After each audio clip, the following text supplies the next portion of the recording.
Mr. Bennie Thompson of Mississippi. The gentleman from Mississippi is recognized for 5 minutes.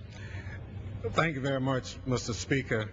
Mr. Speaker, I rise to support the rule for the Transportation Security Administration Authorization Act, H.R. 2200. I'd also like to thank my colleague, Mr. Perlmutter from Colorado, who until this session was a member of that committee and is eminently qualified to talk about Homeland Security issues. As I stated, this rule reflects a bipartisan rule process in which more than half of the proposed amendments were made in order. And more than half of the amendments, Mr. Speaker, that we are considering today are sponsored by my Republican colleagues. H.R. 2200 is the first authorization bill for all of the Transportation Security Administration since TSA was established in 2001. It authorizes over $15.6 billion in appropriations to the Transportation Security Administration for FY 2010 and 2011.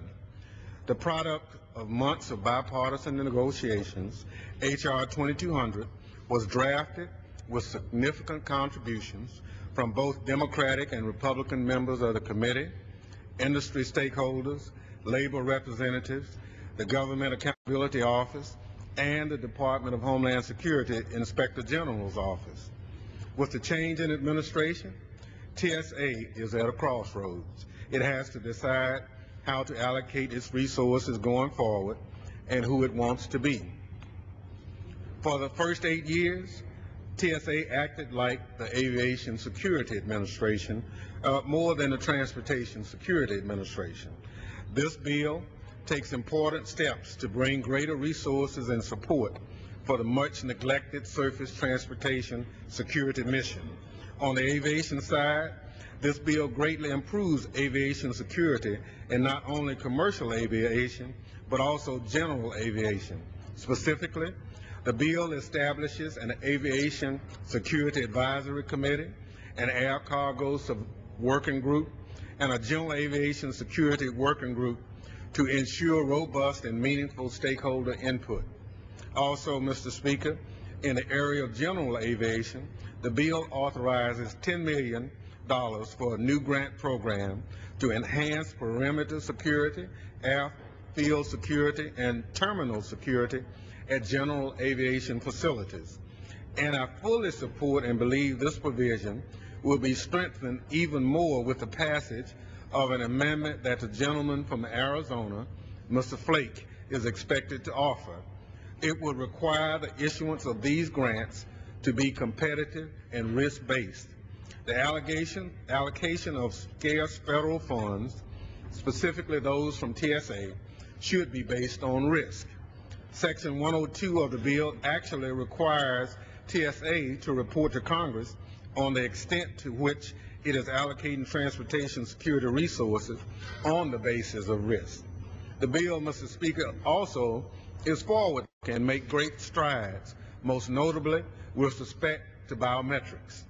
During the recess, I had the opportunity to observe how other countries are using biometric technology to increase security. I strongly believe that greater deployment of biometric equipment can help address some of our most vexing security challenges. This is why I'm pleased to include a provision authorizing the development of a biometric system for law enforcement officers who fly armed. This bill, Mr. Speaker, also includes provisions of the Registered Traveler and Transportation Worker Identification Credential Program, TSA, two main biometric programs. Another amendment that the rule makes in order is sponsored by my good friend from North Carolina, Mr. Butterfield. The amendment would enhance the underlying bill by adding facial and iris recognition to TSA biometric toolbox. On the surface transportation side, this bill enhances surface transportation security by authorizing a tripling of funding over fiscal year 2009. These new resources would help support a newly created Surface Transportation Security Inspection Office.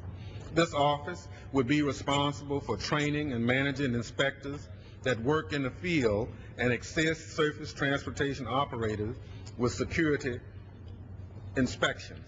Additionally, Mr. Speaker, this bill authorizes 300 more surface transportation security inspectors over the next 2 years and a visible intermodal prevention and response team called Vipers.